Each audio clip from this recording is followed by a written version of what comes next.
And it also comes back to how desperate that they feel you are to sell, right, and to exit. And what we find is that, if you're not prepared, you haven't given yourself enough runway to prepare your business for exit, yeah, the more likely someone is going to be picking it up for, pennies in the dollar, right? Yep.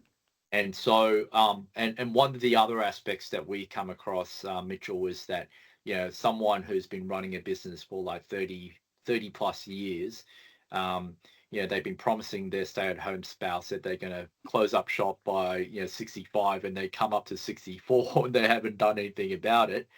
Um, that's where, it's sad to know. I think the statistics that we've come across recently is that 60% of businesses that want to sell end up not selling.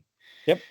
And that's scary to think how that actually plays out for, the families' retirement planning and as well as their future.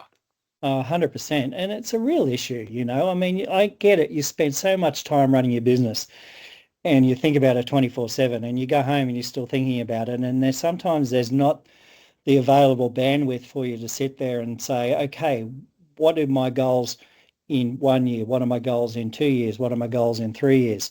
And it's hard to think like that when all you're thinking of, how do I make payroll next week? Mm. How am I here in next month?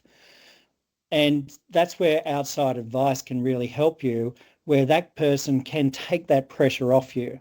You run your business, you run it well, but don't put pressure on yourself to expect that you're going to be the best at everything and thinking about everything and you've got all bases covered.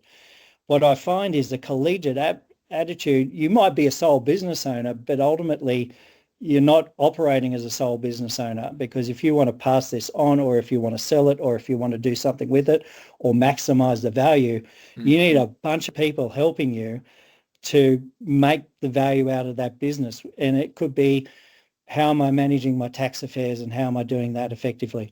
How am I looking to sell this business? How can I maximize that to leave something to my family?